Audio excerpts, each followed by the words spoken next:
Neste domingo, chamado Domingo de Ressurreição, obviamente não podíamos refletir sobre algo diferente que não a ressurreição. A ressurreição, o qual nós chamamos o triunfo do Filho de Deus. Mas o foco nesta manhã não será apenas no triunfo do Filho de Deus, mas também no nosso triunfo por meio dele. E para isso vamos fazer uso do texto, da porção na Bíblia mais completa e exaustiva sobre a doutrina, o ensino da ressurreição de Cristo, mas também da ressurreição do povo de Cristo, dos filhos de Deus, dos cristãos. Então já temos feito a leitura de 1 Coríntios 15, mas ainda não completámos a mesma. Vamos abrir a Bíblia em 1 Coríntios 15. E agora, desta feita, vamos ler do versículo 29 até ao final do capítulo. E eu estarei a expor todo o capítulo de 1 Coríntios 15. Sei que alguns vão ficar assustados. Mas, obviamente, não vou ser exaustivo, não vou ir versículo por versículo. Apenas irei agarrar nas verdades essenciais que encontramos sobre a ressurreição de Cristo e a nossa ressurreição ao longo deste capítulo. 1 Coríntios 15, versículo 29 a 58. E para fazerem um pouco de exercício e estarem mais despertos nesta manhã, porque faz calor, e isto pode fazer-nos relaxar um pouco mais, vamos colocar-nos de pé, por favor, aqueles que podem. Vamos ler a palavra de Deus em 1 Coríntios 15, versículo 29 a 58. Diz assim a palavra de Deus. De outra maneira, que farão os que se batizam por causa dos mortos? Se absolutamente os mortos não ressuscitam, porque se batizam por causa deles. E porque também nós nos expomos a perigos a toda a hora. Dia após dia morro. Eu protesto, irmãos, pela glória que tenho em vós outros, em Cristo Jesus, nosso Senhor. Se como homem lutei em Éfeso com feras, que me aproveita isso? Se os mortos não ressuscitam, comamos e bebamos, que amanhã morreremos. Não vos enganeis. As más conversações corrompem os bons costumes. Tornai-vos à sobriedade como é justo, e não pequeis, porque alguns ainda não têm conhecimento de Deus. Isto digo para vergonha vossa. Mas alguém dirá: como ressuscitam os mortos? E em que corpo vem? Insensato! O que semeias não nasce se primeiro não morrer. E quando semeias, não semeias o corpo que há de ser, mas o simples grão, como de trigo ou de qualquer outra semente. Mas Deus lhe dá corpo como lhe aprove dar a cada uma das sementes, o seu corpo apropriado. Nem toda a carne é a mesma, porém uma é a carne dos homens, outra a dos animais, outra a das aves e outra a dos peixes. Também há corpos celestiais e corpos terrestres. E sem dúvida, uma é a glória dos celestiais e outra a dos terrestres. Uma é a glória do céu, outra a glória da lua e outra a das estrelas. Porque até entre estrela e estrela há diferenças de brilho, de esplendor. Pois assim também é a ressurreição dos mortos. Semeia-se o corpo na corrupção, ressuscita na incorrupção. Semeia-se em desonra, ressuscita em glória. Semeia-se em fraqueza, ressuscita em poder. Semeia-se corpo natural, ressuscita corpo espiritual. Se há corpo natural, há também corpo espiritual. Pois assim está escrito: o primeiro homem, Adão, foi feito alma vivente. O último Adão, porém, é espírito vivificante. Mas não é primeiro o espiritual, e sim o natural, depois o espiritual. O primeiro homem foi formado da terra e é terreno, o segundo homem é do céu. Como foi o primeiro homem o terreno, tais são também os demais homens terrenos, e como é o homem celestial, tais também os celestiais. E assim como trouxemos a imagem do que é terreno, devemos também trazer a imagem do celestial. Isto afirma, irmãos, que a carne e o sangue não podem herdar o reino de Deus. nem a corrupção herdarem corrupção. Eis que vos digo o mistério. Nem todos dormiremos, mas transformados seremos todos. No momento, num abrir e fechar de olhos, ao ressoar da última trombeta, a trombeta soará, os mortos ressuscitarão incorruptíveis e nós seremos transformados. Porque é necessário que este corpo corruptível se revista da incorruptibilidade e que o corpo mortal se revista da imortalidade. E quando este corpo corruptível se revestir de incorruptibilidade e o que é mortal se revestir da imortalidade, então se cumprirá a palavra que está escrita: tragada foi a morte pela vitória. Onde está, ó morte, a tua vitória? Onde está, ó morte, o teu aguilhão? O aguilhão da morte é o pecado e a força do pecado é a lei. Mas graças a Deus que nos dá a vitória por intermédio de nosso Senhor Jesus Cristo. Portanto, meus amados irmãos, sede firmes, inabaláveis e sempre abundantes na obra do Senhor, sabendo que no Senhor o vosso trabalho não é em vão. Podem sentar-se, por favor. Passagem gloriosa. É mesmo para os nossos corações dizerem glória a Deus e saltarmos de alegria diante destas preciosas verdades. Primeiramente, na primeira parte deste texto, ao chegar ao final desta carta, Paulo deixa o tema da ressurreição. A grande pergunta é: porquê é que Paulo deixa um tema tão sublime e glorioso como este para o fim da carta? Porque vocês sabem que as últimas palavras de um homem são aquelas que serão melhor retidas.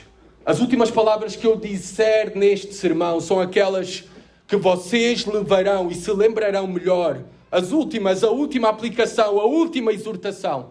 Bem, esse é o mesmo propósito de Paulo deixar o tema da ressurreição sublime e importante sobre todos os demais temas, porque é a centralidade da mensagem do Evangelho, deixar para o final desta carta. Ele vai começar nesta carta, neste capítulo, no início deste capítulo que já lemos ao longo do nosso culto, ele vai começar do versículo 1 até ao versículo 19 a dar as evidências da ressurreição de Jesus Cristo. Porquê que é necessário, porquê que era necessário no primeiro século e no século XXI dar as evidências, as provas que de facto aquilo que nós estamos a celebrar é verdadeiro? Jesus Cristo ressuscitou. Dificilmente tu vais encontrar alguém, era assim no primeiro século, continua a ser aqui assim no século XXI, dificilmente vais encontrar alguém, mesmo nas universidades, no campus académico, nas mentes mais intelectuais e brilhantes para este mundo, dificilmente vais encontrar alguém, só se for um lunático, que negue Jesus histórico. O Jesus histórico. Ou seja, que negue que de facto Jesus Cristo existiu. Ele nasceu, ele viveu, ele morreu e ele foi sepultado. Há várias evidências fora da Bíblia, documentos históricos de historiadores não cristãos do primeiro século que relatam estes acontecimentos. E diante desses factos é inegável comprovar e crer na existência de Jesus como uma personagem histórica real que existiu. Agora, o grande problema, nós sabemos, é que muitos são os que não creem na ressurreição de Jesus Cristo. Não creem que Ele voltou a viver. Eles têm a ressurreição como uma farsa, uma mentira, como algo impossível. Então, ao longo do tempo, desde o primeiro século, foram inventadas desculpas. Uma delas, que nós sabemos, a primeira até que está no relato dos Evangelhos, é a desculpa que o corpo de Jesus Cristo foi roubado pelos discípulos. Outra das desculpas é que, na verdade, as mulheres enganaram-se no sepulcro. Não prestaram bem atenção onde é que Jesus foi sepultado e num domingo de manhã, quando foram ao sepulcro, era um sepulcro errado.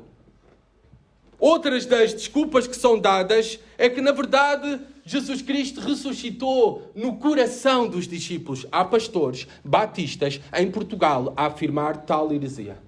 A negar a ressurreição física e a afirmar que Cristo ressuscitou no coração dos discípulos, na mente dos discípulos. Quando ouvires tais homens, afasta-te tais, porque são falsos mestres. Na verdade, ensino de demónio. E na verdade, são falsos cristãos entre nós, porque negam a ressurreição de Jesus Cristo. Alguns até chegam a afirmar que foi uma invenção dos discípulos a ressurreição de Jesus Cristo. Claro, tinham passado 3 anos, cerca de 3 anos com Jesus Cristo. E o ministério de Jesus Cristo e dos discípulos, itinerante, não é? Como pregadores da mensagem do reino, acompanhando Jesus Cristo, foi sustentado pelas ofertas de muitas pessoas, de muitos seguidores, de muitos discípulos. Agora Jesus Cristo tinha morrido e dizem, para negar a ressurreição de Jesus Cristo, que os discípulos então tiveram que inventar esta farsa, que ele ressuscitou, para continuarem a obter um ganha-pão para viver, sustento para viver. Estas acusações e negações da ressurreição de Jesus Cristo, elas não são de agora, elas são desde o primeiro século. Elas não se deram depois do século XVIII com o iluminismo, com o racionalismo, com o modernismo, ou até nos tempos em que nós estamos, chamados pós-modernismo, que é marcado pelo o ceticismo, a descrença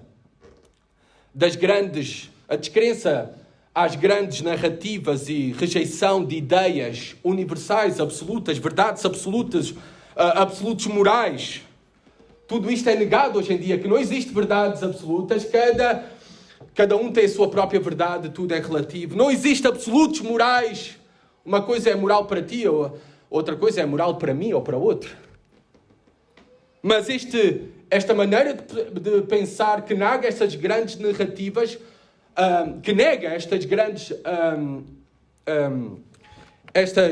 grandes narrativas e rejeição dessas ideias absolutas, como a crença na ressurreição de Jesus Cristo. Na verdade, nós vamos ver que não é nada novo. Não é nada somente do nosso tempo. É algo que sempre ocorreu desde o começo, logo após a ressurreição de Jesus Cristo, desde o primeiro século. Conforme esta carta em 1 Coríntios foi escrita no primeiro século.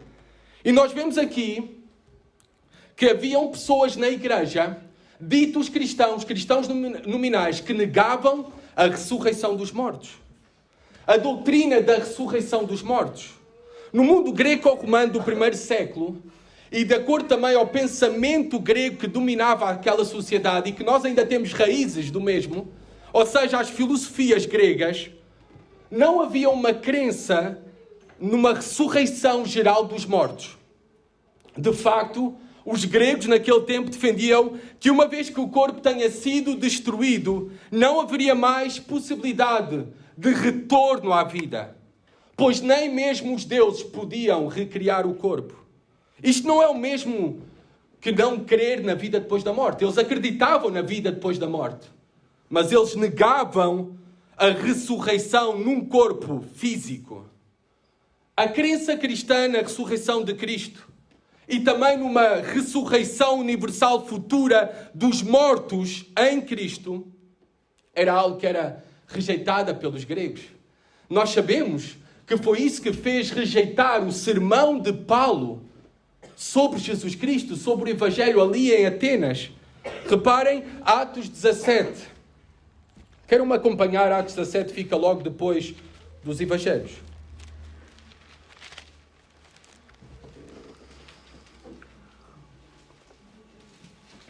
Atos 17, versículo 30 a 32.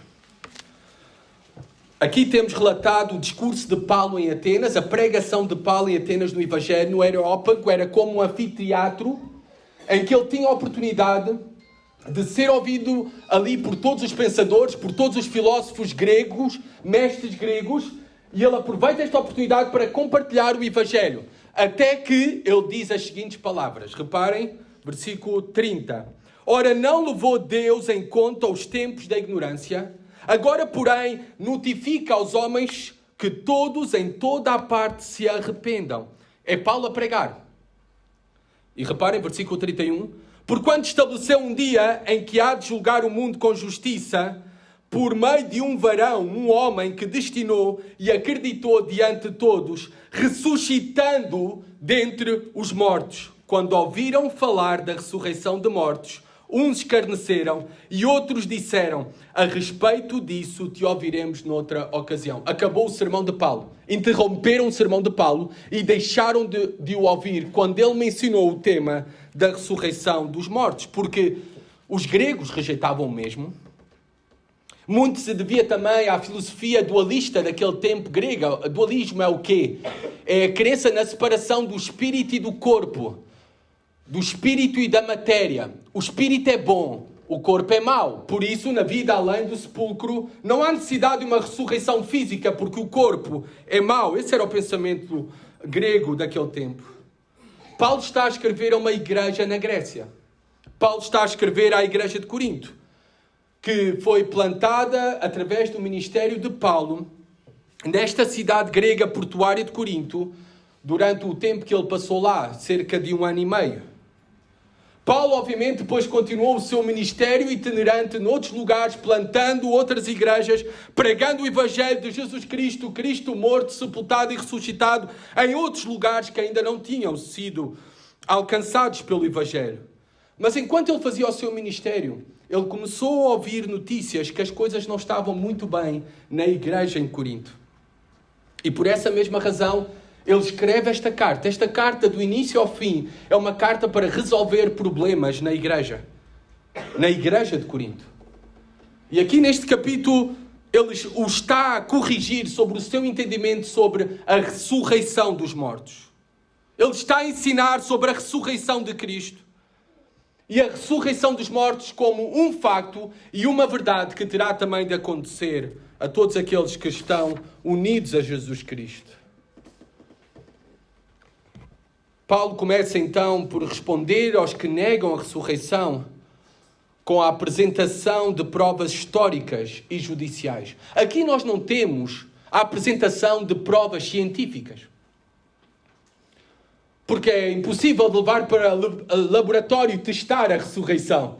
É um milagre, algo único, excepcional, poderoso. Mas aqui Paulo apresenta provas históricas e judiciais da ressurreição de Cristo. Nos primeiros 2 versículos, Paulo dá a primeira prova que de facto Jesus Cristo vive. O Salvador vive, Ele ressuscitou e tem poder e continua a reinar sobre um povo. E esse povo é a igreja. Reparem o versículo 1 e 2. Irmãos, venho lembrar-vos o Evangelho que vos anunciei, o qual recebestes e no qual ainda perseverais. Por ele também sois salvos, se retiverdes a palavra tal como vos-la preguei, a menos que tenhais crido em vão. A primeira prova que Paulo apresenta que de facto Jesus Cristo ressuscitou é a igreja.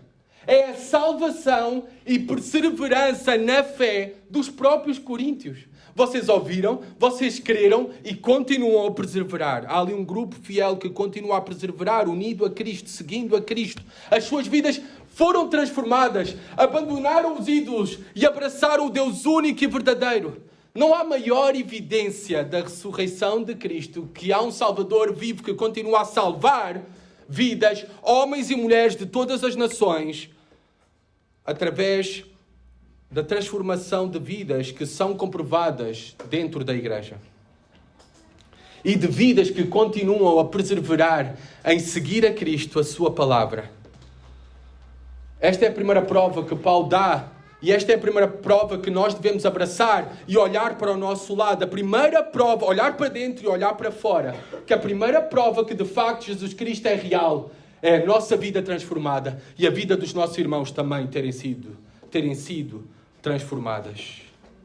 No versículo 2, reparem, Paulo deixa aqui uma exceção, porque está a falar para o grupo todo da igreja de maneira geral, mas ele é consciente que talvez não todos são verdadeiramente salvos, convertidos. Ele diz aqui mesmo, por ele também sois salvos, se retiverdes a palavra, tal como vos-la preguei. Se continuares a perseverares na verdade, na fé cristã, no Evangelho, a mensagem do Evangelho, que Cristo, de facto, morreu, foi sepultado, mas ressuscitou. E Paulo diz aqui ao final, a menos que tenhais crido em vão. Se estão a abandonar esta mensagem, tudo foi em vão.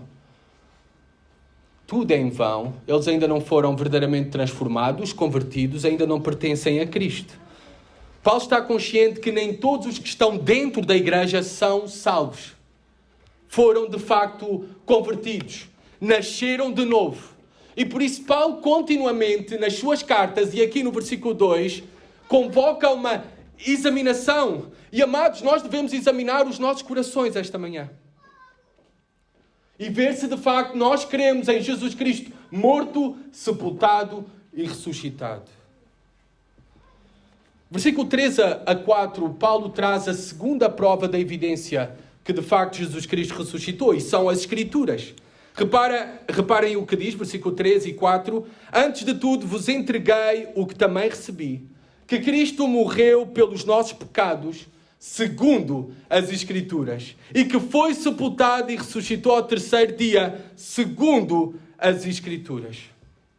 Paulo diz, esta mensagem que vos preguei, esta mensagem que outros vos têm pregado também, porque não era só Paulo, os outros apóstolos também, esta mensagem eu recebi do próprio Senhor Jesus Cristo. Ele tinha recebido do próprio Senhor Jesus Cristo. Ela não é minha, eu recebi, nós sabemos que ele recebeu por revelação do próprio Senhor Jesus Cristo, como apóstolo enviado de Cristo para esta missão de ser um pregador do Evangelho. Ele não inventou esta mensagem, ele não é a fonte desta mensagem. A ressurreição é, de facto, o cumprimento das Escrituras.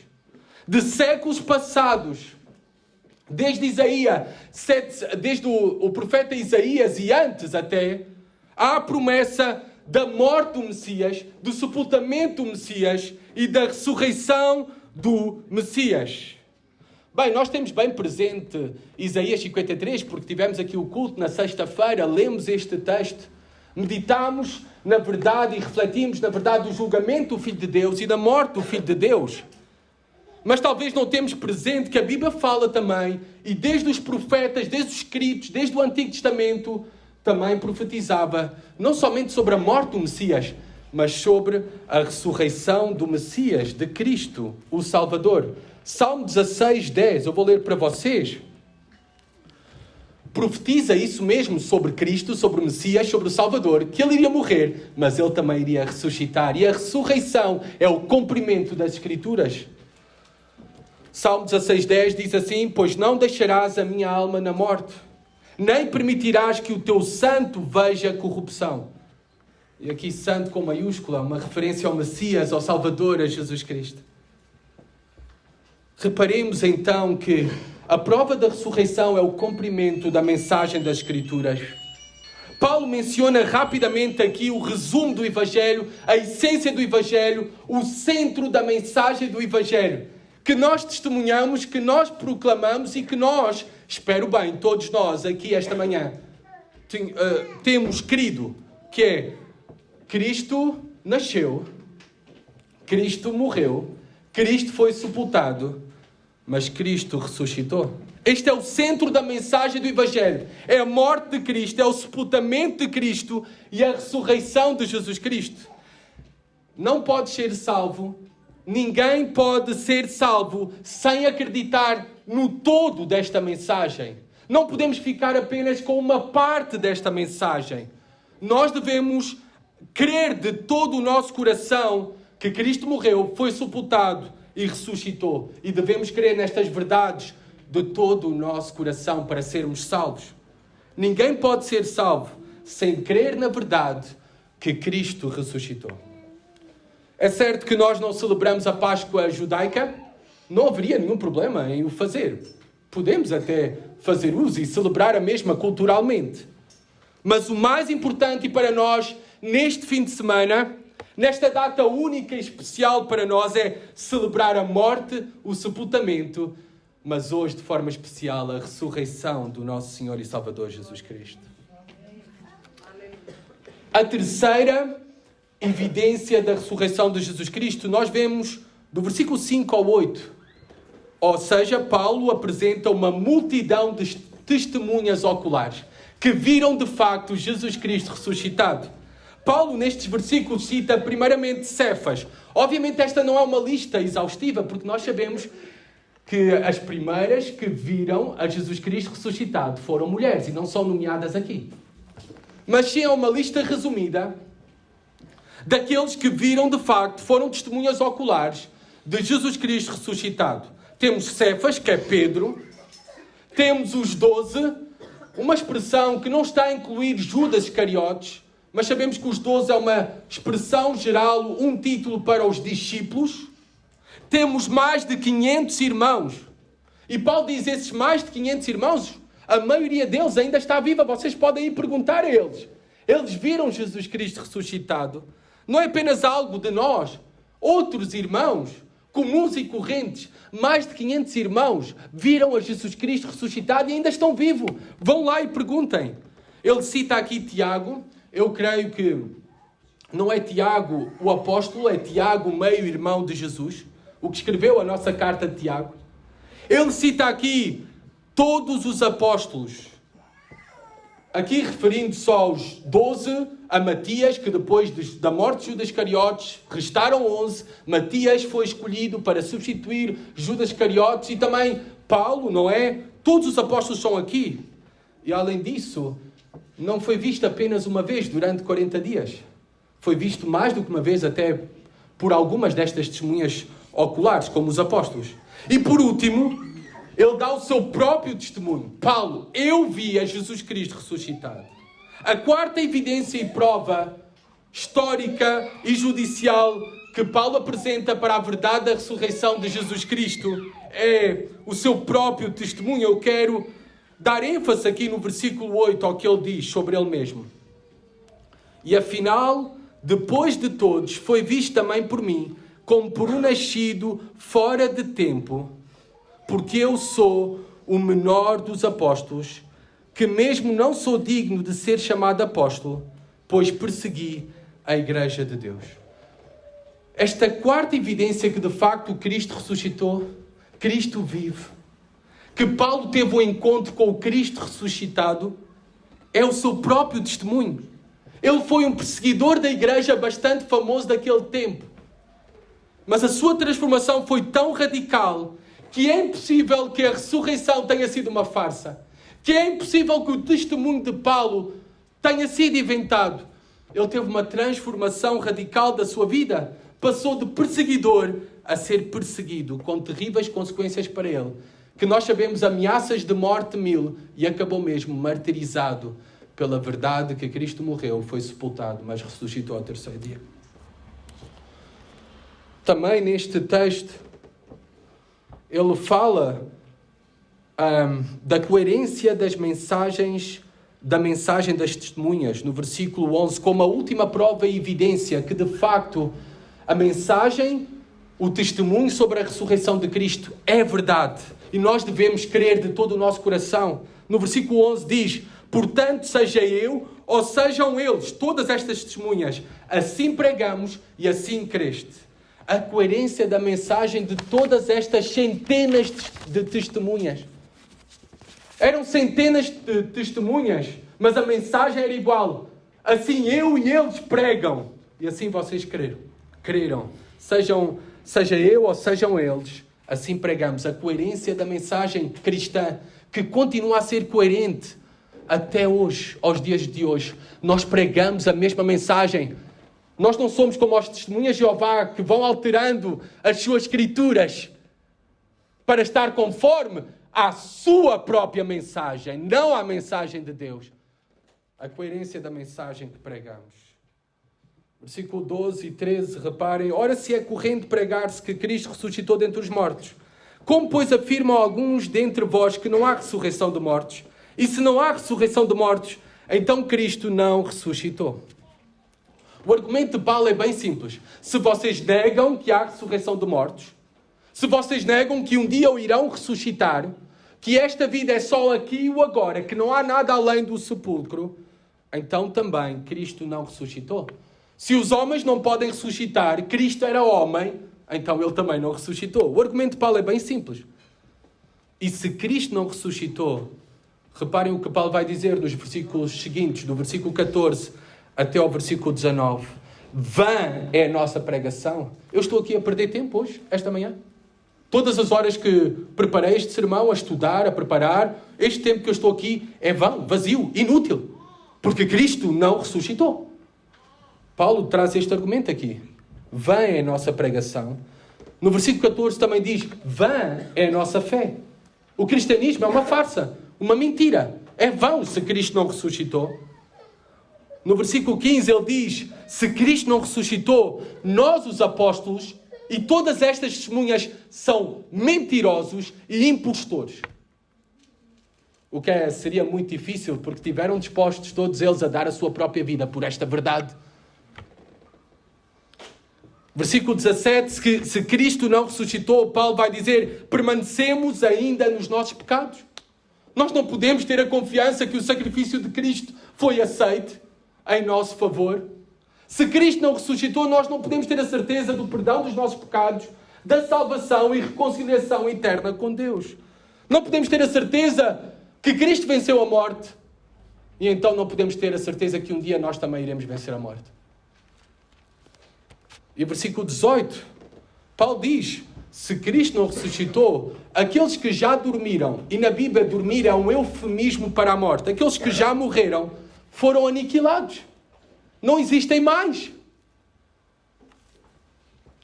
E não há esperança que os vamos voltar a ver.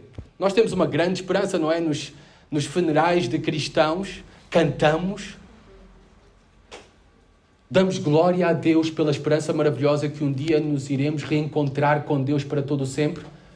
Mas se Cristo não ressuscitou, então não podemos ter essa esperança que os iremos voltar a ver. Acabou, é só esta vida, não há mais nada além do sepulcro.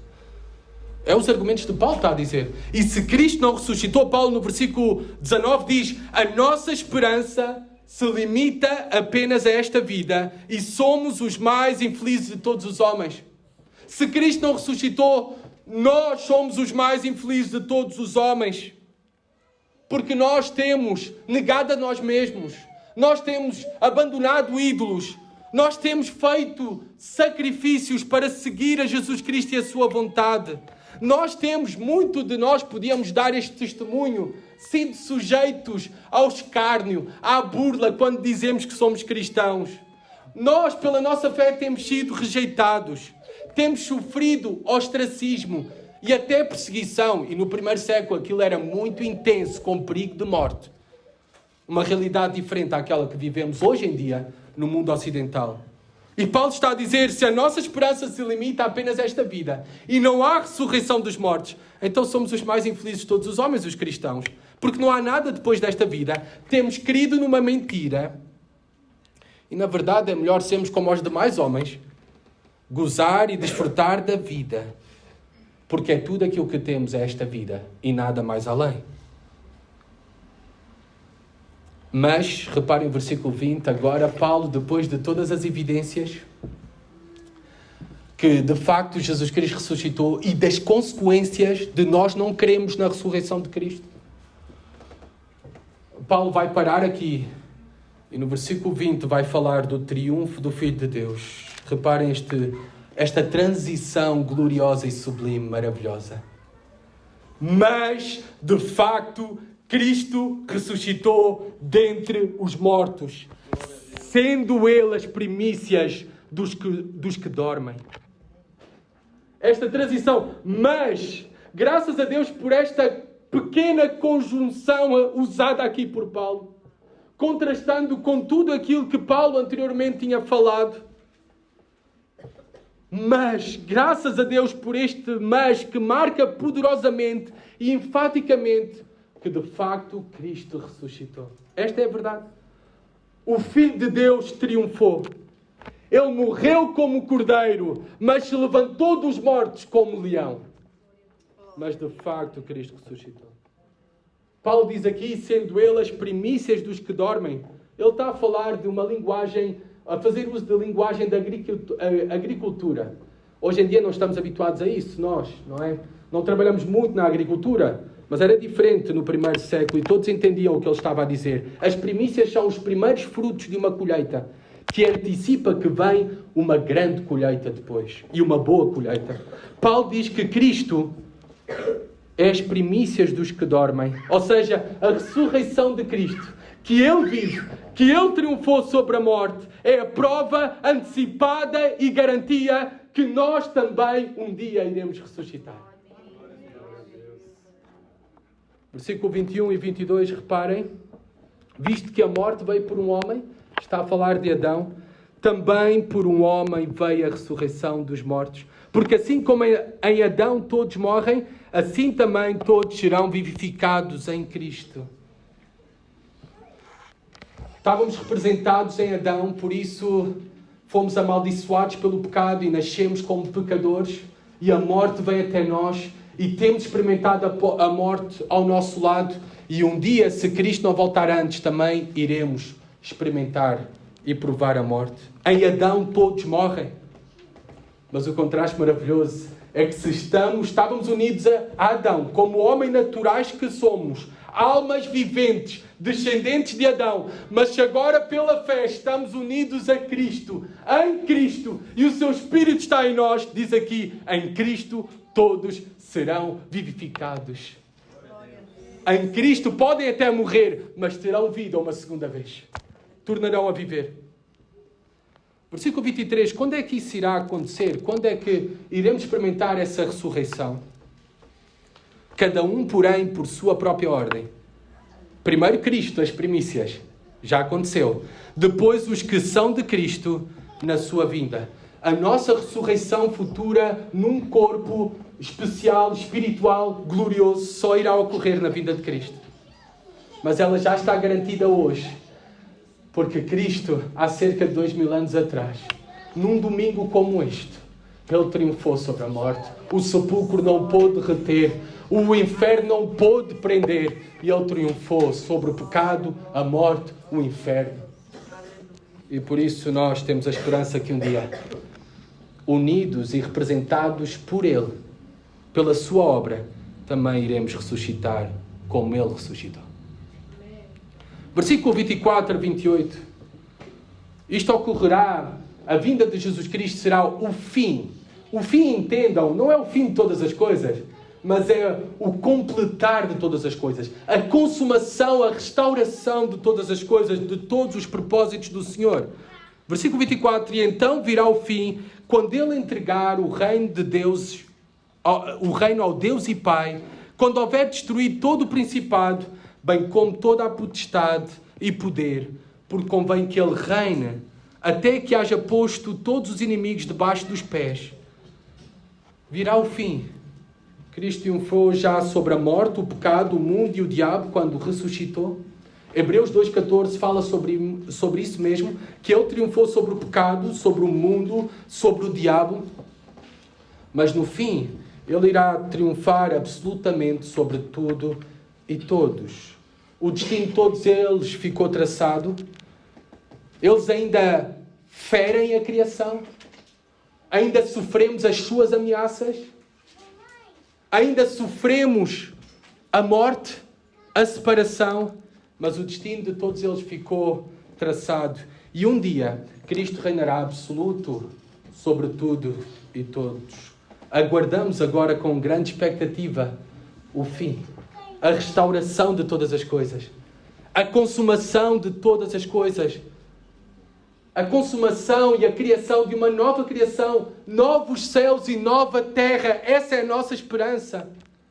A nossa esperança é regressarmos ao jardim do Éden, do qual os nossos pais foram expulsos. E todas as gerações seguintes até nós. Mas um dia, quando Cristo voltar, Ele vai restaurar uma nova criação. Iremos regressar à condição inicial do jardim do Éden. Iremos habitar com Deus em condições perfeitas para todo o sempre. Esta é a grande esperança que nós temos pela ressurreição de Cristo. Versículo 26, Paulo diz que o último inimigo a ser destruído é a morte. O último inimigo a ser destruído é a morte. E onde é que temos isto relatado? O apóstolo João fala sobre isso mesmo também. Na antevisão que nos dá, olhando para as coisas futuras que ainda estão para acontecer. Vamos a Apocalipse, o último, rapidinho. Apocalipse 20, 14. O último inimigo a ser destruído é a morte.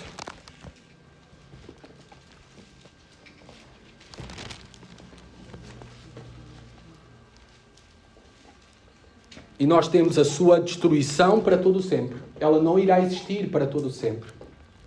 Aqui relatado em Apocalipse 20:14.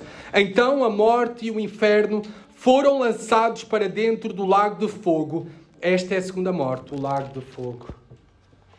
É legítimo perguntar-nos, não é? Porquê é que Paulo diz que o último inimigo a ser destruído é a morte? Ela já não foi destruída na ressurreição de Jesus Cristo? Cristo já não venceu a morte na sua ressurreição? Sim, é verdade. Quando Cristo ressuscitou, Ele triunfou sobre a morte e já a destruiu de certa maneira, mas não ainda completamente. Ela ainda existe, ela ainda está presente. Muitos já têm passado por ela. E muitos de nós também iremos passar por ela, se for a vontade do Senhor, ou até todos nós. É certo que agora Cristo já destruiu a morte e por isso nas Escrituras nós vemos que a morte é comparada a uma sombra. Tal como está ali no Salmo 23, ainda que eu ande pelo vale da sombra da morte. E amados, ela já não nos pode provocar danos. Ela já foi destruída em certa maneira. A sombra de uma espada não pode ferir, não pode matar. Por isso a Bíblia fala da morte como uma sombra que não nos pode fazer dano algum. No entanto, ela ainda causa sofrimento. Ainda choramos quando alguém morre. Ela causa sofrimento também quando estivermos diante da morte e pensar na separação dos nossos amados que ficarão aqui. Mas um dia ela será lançada juntamente com o inferno e destruída para todo o sempre. E como diz Apocalipse 21, não haverá mais dor, não haverá mais lágrima, não haverá mais morte, não haverá mais sofrimento. Essa é a esperança maravilhosa que Cristo conquistou através e por meio da sua ressurreição. Rapidamente, para terminarmos este estudo do 1 Coríntios 15, do versículo 29 a 34, e aplicando agora esta verdade da ressurreição de Cristo e a verdade também da nossa própria ressurreição, de todos aqueles que estão em Cristo, nós vemos aqui as implicações da ressurreição de Cristo na vida presente. Paulo diz, e porque também nós nos expomos a perigo a toda a hora, dia após dia morro, eu protesto, irmãos, pela glória que tenho em vós outros, em Cristo Jesus nosso Senhor. Paulo está a dizer, por esta verdade da ressurreição, se na verdade ela não existe, porque é que eu e os demais apóstolos nos expomos a perigos mil e perigos de vida para testemunhar sobre a verdade da ressurreição de Jesus Cristo, para o fazer conhecido e pregar esta mensagem gloriosa? Se não há ressurreição, então não temos propósito para a nossa missão. É o que Paulo está a dizer por outras palavras. E Paulo vai fazer uso aqui de um provérbio dos filósofos gregos, o provérbio que era usado muito pelos epicureus. Os epicureus eram um grupo, uma corrente filosófica grega que defendia que o sumo bem do homem é o hedonismo. É o ter prazer aqui e agora na vida, porque só esta vida e o sumo bem do homem é buscar o máximo prazer possível nesta vida. E por isso Paulo diz aqui, se os mortos não ressuscitam, versículo 32, comamos e bebamos, que amanhã morreremos. Este era um provérbio dos epicureus. A vida é só isto, comer e beber. É bom comer, é bom beber. Deus nos dá isso para o prazer, mas a vida é muito mais além disto. O nosso propósito é muito maior. Mas se não há ressurreição, se tu não crês na ressurreição de Jesus Cristo, a vida não tem maior sentido, a não ser tentar sobreviver o máximo tempo possível e desfrutar da mesma como bom hedonista, comer e beber e de todos os prazeres da vida. Porque depois tudo irá terminar. Sabem? O que é triste é que não somente descrentes vivem assim. Há ditos cristãos que se dizem cristãos que vivem como se a ressurreição de Cristo e a sua própria ressurreição futura, vida além do sepulcro, não fosse algo real. Eles vivem apenas para os seus prazeres, os prazeres da sua carne. Eles vivem para o aqui e agora. vivem sem considerar o reino de Deus e buscar primeiramente o reino de Deus. Eles vivem sem abraçar, seguir a Cristo seriamente, o verdadeiro custo de seguir a Jesus Cristo. Porque eles não querem muito compromisso, porque eles não têm uma esperança além desta vida, na verdade. Porque eles vivem sem esperança da glória eterna e das recompensas futuras, apesar de se dizerem cristãos, vivem como, de facto, aquilo que eles são.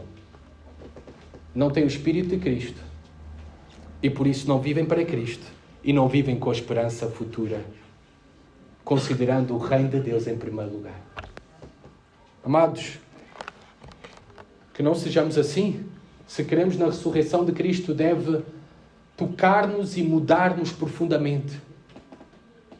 Profundamente. Os nossos propósitos, prioridades, as nossas decisões, o nosso estilo de vida, as nossas palavras, tudo. Versículo 33 e 34. Não vos enganeis. As más conversações corrompem os bons costumes. Tornai-vos à sobriedade, como é justo, e não pequeis, porque alguns ainda não têm conhecimento de Deus. Isto vos digo para a vergonha vossa. Paulo cita outro poeta, um poeta cómico de Atenas, do terceiro século antes de Cristo. Não vos enganeis, as más conversações corrompem os bons costumes. Ele está a citar este poeta porque ele sabe que maioritariamente a igreja de Corinto era composta por gregos e conheciam muito a filosofia e os grandes pensadores gregos. E Paulo, usando e citando aqui, adverte o quão fácil é nós sermos corrompidos e enganados pelo que ouvimos.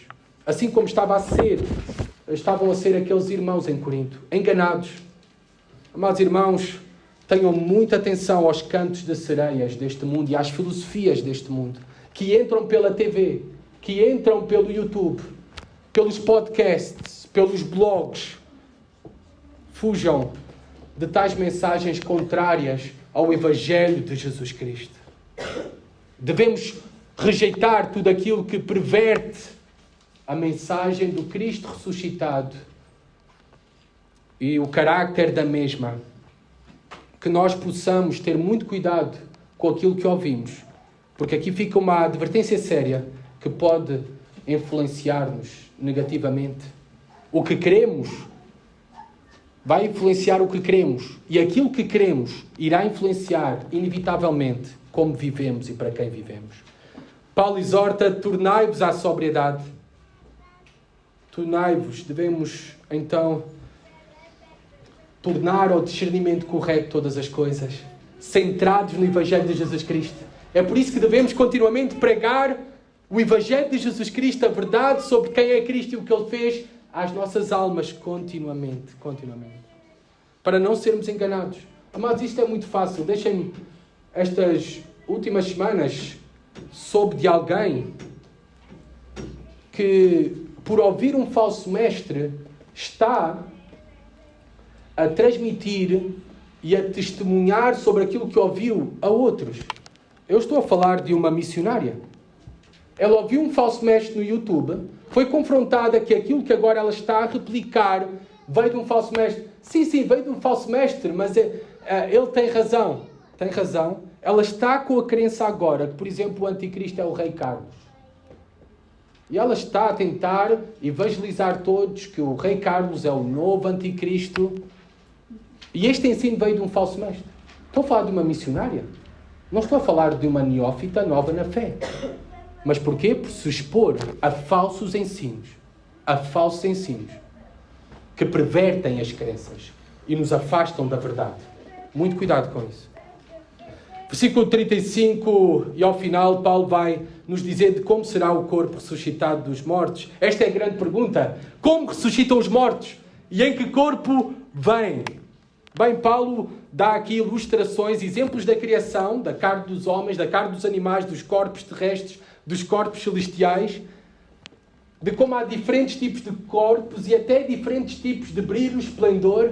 Ele fala do sol, da lua, e por isso nós temos um corpo, este corpo natural, belo também, porque é a criação de Deus, mas haverá ainda um mais belo, um que brilhará mais, com maior glória, que é o corpo futuro. Por isso está a fazer estas comparações.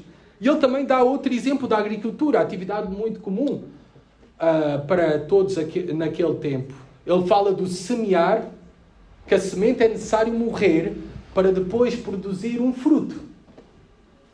Diferente do que é a semente. Assim também este corpo é necessário primeiramente morrer, para depois vir algo melhor, como acontece com as sementes. Estas as ilustrações que Paulo está a dar de elementos naturais para nos convencer que não é tão descabido crer na ressurreição, porque na verdade Deus faz coisas maravilhosas e transformações e criações maravilhosas em todo o tempo na sua criação. Em corpos terrestres, em corpos celestiais. Paulo marca aqui um contraste entre o nosso corpo presente e o corpo futuro. Reparem, este corpo presente é marcado pela corrupção, o futuro será marcado pela incorrupção. O nosso corpo presente é marcado por doenças, limitações físicas. Não será preciso mais irem ao ginásio, Vini? Não será preciso mais nutricionista, espelho. Seremos perfeitos. Não será preciso mais operações estéticas ou idas ao médico. Será incorruptível este novo corpo. Ele fala de desonra, porque este corpo é marcado pela desonra, pelos nossos pecados, para um corpo glorioso, que brilhará em santidade para todo sempre. Ele fala de fraqueza para um corpo poderoso. A irmã Matilde não está aqui, a irmã da nossa igreja de cadeira de rodas, mas ela no céu, com o novo corpo, não irá necessitar mais de cadeira de rodas. Será um corpo poderoso? Essa é a esperança que temos em Cristo. Natural e espiritual. Paulo faz no versículo 45, leiam comigo, pois assim está escrito, o primeiro homem Adão foi feito alma vivente, o último Adão, porém, é espírito vivificante. Em Adão nós somos feitos almas viventes, mas sabem, os animais também são almas viventes, têm vida. Não estou a dizer que somos como os animais, estou a dizer que têm vida como nós, almas viventes, mas em Cristo, reparem o que diz Paulo, o último Adão, Cristo, é espírito vivificante. Ele é a própria vida. E nós temos recebido o Espírito de Cristo ao crermos em Jesus Cristo como nosso Senhor e Salvador. Por isso temos a vida de Deus em nós, vida abundante e vida eterna para todo o sempre. Bem, havia muito mais que podia dizer, mas temos que terminar respondendo à pergunta: o que é que acontecerá com os vivos e o seu corpo quando Cristo voltar? Com aqueles que permanecerão vivos quando Cristo voltar. Há a ressurreição dos mortos, mas o que é que acontecerá com aqueles que não irão morrer? O que é que irá acontecer? Bem, de uma maneira muito simples, no versículo 51, Paulo diz: não todos dormiremos, mas transformados seremos todos. Não todos iremos morrer, ou talvez todos os que estamos aqui iremos morrer, mas ele está a falar para todos os cristãos de todos os tempos. Haverá uma geração que não irá morrer, não irá dormir, mas será transformada. Todos seremos transformados. Diz aqui, ao ressoar da última trombeta. A trombeta era usada, e nós vemos nas Escrituras, para anunciar a proclamação da vinda do rei, ou a convocação do povo do rei, ou do exército para a batalha. Quando ressoar a última trombeta, o Rei dos Reis virá por nós. Seremos todos convocados para unir-nos com Ele para todo o sempre. E aqueles que estiverem vivos irão ser transformados. E terminamos com esta última mensagem de Paulo, este cântico de vitória, que é o nosso cântico de vitória, versículo 54 a 57. E quando este corpo corruptível se revestir da incorruptibilidade e o que é mortal se revestir de imortalidade, então se cumprirá a palavra que está escrita: tragada foi a morte pela vitória. Onde está, ó morte, a tua vitória? Onde está, ó morte, o teu aguilhão? Que texto, que cântico vitorioso de Paulo aqui. A morte não será o nosso fim. Nós iremos triunfar juntamente com Cristo. Nós iremos ressuscitar. Nós iremos vencer a morte, porque estamos no Filho de Deus que triunfou por nós num domingo como este, quando Ele ressuscitou. Ele venceu o pecado e a morte, garantindo também a nossa vitória sobre o pecado e sobre a morte. Portanto, versículo 28, diante de todas estas verdades, o que é que como devemos responder. Portanto, versículo 58, meus amados irmãos, sede firmes, inabaláveis e sempre abundantes na obra do Senhor, sabendo que no Senhor o vosso trabalho não é em vão. Amados, é muito fácil nesta vida e nesta realidade esmorecermos com as dificuldades da vida, as nossas limitações, o sofrimento, as ameaças destes inimigos que ainda estão ativos. Mas nós devemos nos encorajar com a mensagem do Evangelho. Cristo ressuscitou. O nosso Salvador vive. E por isso nós também temos a esperança de um futuro glorioso, de recompensas eternas. Por isso, sejamos abundantes na obra do Senhor, sabendo que no Senhor o nosso trabalho não é em vão. Nada é em vão. Estar aqui não é em vão. Cultuar a Deus não é em vão. Servir a Deus não é em vão. Mesmo diante de circunstâncias difíceis, continuar a ser fiel não é em vão, porque há recompensas futuras e uma glória nos esperando, garantida por causa da ressurreição do nosso Senhor Jesus Cristo. Que maravilhosa esperança que nós temos. Vamos orar. Senhor, que nós possamos celebrar, Senhor, esta mensagem gloriosa que Cristo ressuscitou, que Ele venceu o pecado, nos resgatou da maldição da lei e pelo seu triunfo nós também temos a vitória. Sim, Senhor, ainda somos feridos no presente pelo pecado. Sim, Pai, muito provavelmente seremos feridos pela morte. Somos feridos por este mundo e Satanás, mas nós temos a esperança gloriosa que não seremos destruídos por eles, porque eles já não têm poder sobre nós, Senhor, porque Tu triunfaste sobre eles. Tu conquistaste a vitória por nós. Tu conquistaste a vida, Senhor, e vida eterna para nós.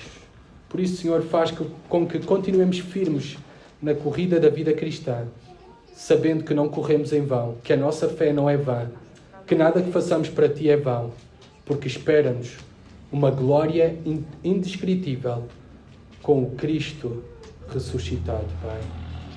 Eu peço, Pai, por todos aqui esta manhã, que possam crer nesta verdade, que Tu, o Teu Filho Jesus, é a ressurreição e a vida, e aquele que crê nele, ainda que morra, viverá. Amém.